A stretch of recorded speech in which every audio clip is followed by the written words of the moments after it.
Welcome to our Insight series on organizational well-being. Our question for this week is, how can we prioritize our wellness program's goals? Number 34. When we think about how to prioritize our wellness program's goals, we first want to make sure that we have a set of anywhere from 7 to 12 clear, updated time-wise, and well-balanced goals for your wellness program. And well-balanced just means that there should be some operational emphasis, some results emphasis, some achievement emphasis in the way in which your goals are structured. The second point is that each goal should be capable of providing the basis for one or more objectives. The program objectives are usually time limited. They have a slight stretch in terms of your achievement, and they usually have quantitative measurement in them. Goals tend to show a direction but not contain a specific measurable quantitative element. And you then have the opportunity to have accompanying metrics for measurement and evaluation. So ideally you want program goals that are able to have several objectives underneath them, and you can have a accompanying metric to measure that goal. Not that you want lots of objectives. It's good to kind of keep your objectives in the rough area of 7 to 12 as well. Third, you want to get permission to survey the senior management team that is relevant to the current wellness program. And that means if you're in a remote location, you may have local senior managers that are prioritizing those goals. Whereas if you're in a headquarters location, then the senior managers at headquarters would be the relevant group to be working with.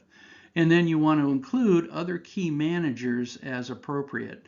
And you're essentially giving those other key managers equal say in the prioritization of your program's goals.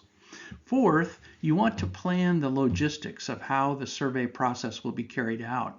And the components of that are usually the survey content, paper or electronic version of the survey device or instrument, the timing, the distribution method for it, the collection method, and the analysis that you're going to use. Also, you want to think through what the deliverable is, what's coming out of that survey process.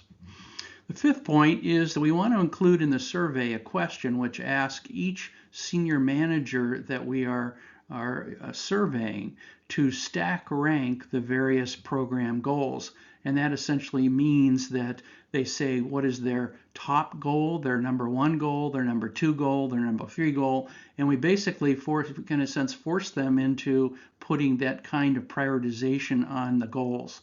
When we then add all of the various responses together, we're then looking to essentially order them by their lowest score, because the lowest score would be the one that got the most ones and the fewest number of twos and so on. And then as you then look at the average score or the total score for each goal, you can then order them into first most important, second most important, third most important, and on down.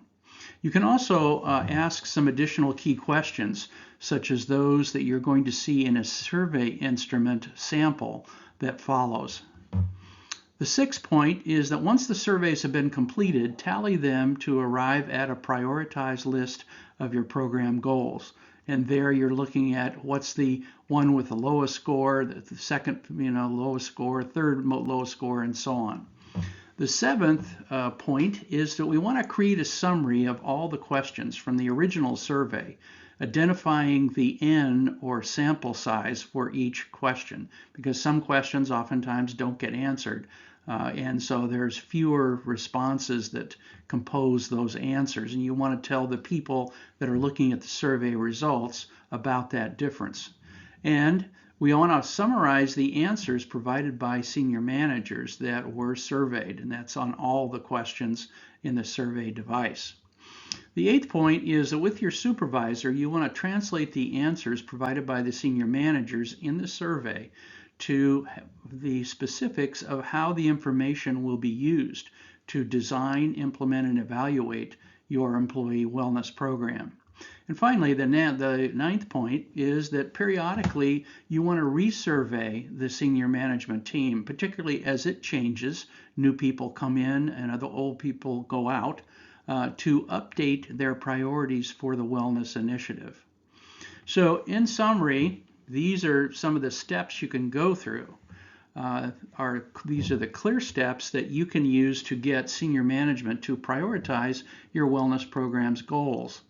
Prioritized program goals can often be used to create leverage for expanding and strengthening and giving direction to your employee wellness program. This is an example of a survey that I've used a number of times in a number of different clients that can be used with senior managers. And it is in our WellCert Level 1, the CW, the Certified Wellness Program Coordinator training program.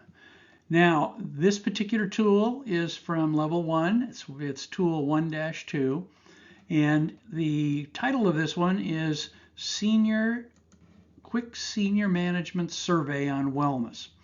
And this is how you might go about the process of actually prioritizing your goals as a wellness program. So the first question is reasons why most employers implement employee wellness programs. And what we've done is to essentially identify about a 10 or so, or a little more than 10 specific goals. And those goals also educate your senior staff as to the range of functionality or the range of results that you might expect with a wellness program. So it's an educational tool as well as a tool for prioritizing your wellness program goals. And then basically it asks each senior manager to fill out this survey, and it says, please stack rank the following possible major goals for our employee wellness program. And you can actually put in the goals that your program has, or you can use these examples to put your own goals together, and then to have management essentially endorse those by being able to prioritize them and to stack rank them. And stack ranking would just mean that they go down the list and say what's their number 1 goal, and their number 2 goal, and their number 3 goal, and their number 4 goal. So it allows you to then add up all of the numbers and then put them all together for all the survey completers or respondents, and the absolute number that it's the smallest for any one of the goals becomes the number 1 priority. And then the second smallest is number 2, and third smallest is number 3, and so on. So again, this question allows you to take multiple senior management input, equalize it so that everybody has the same voice or the same weight in terms of the selection of priorities. Now the second question, this is a 6-question questionnaire. So the second question deals with the economics of employee wellness, and then what you want to achieve with our wellness effort. And it basically says, if you want to, we can focus entirely on health benefit plan costs, claims costs, or we can look at sick leave absenteeism or workers' comp or disability insurance, that's short-term and long-term disability coverage, and then presenteeism cost, which is really productivity loss due to underlying health conditions. So this allows your management to tell you what are the important economic issues that your program may address. And in the next slide, we'll continue on with questions 3 through 6. Question number 3 is possible major behavioral targets of employee wellness programs. And remember, we have talked about having targets identified and interventions for those targets. And the targets are our behavioral activities. And this allows the individual manager to indicate which of these various major topics they feel the pro-wellness program should address. Question number 4 is the importance of producing tangible outcomes from our employee wellness program. And here we ask them to respond on a scale of 1 to 10, where 1 is unimportant and 10 is very important. So it basically tells you what does your senior management group expect, around tangible kinds of outcomes from your wellness programming. Number 5 is timing of reporting on wellness program performance. So we can basically get a sense of how often should you be reporting back to senior management on the program. And you basically do a histogram where you add up the answers to each of these and then show them what their findings are when you do the summary. And the last question is the importance of management at all levels actively participating in the employee wellness program. And here we're educating our senior managers about the importance of their personal involvement in the wellness program. And we're asking, is there anything we can do to help you as a senior manager or mid-level manager to participate in the program, since that's important for participation overall with the employee population. So again, this is just one example of a survey instrument that can be used with senior managers to prioritize and also to get clear about what management expects out of your wellness efforts.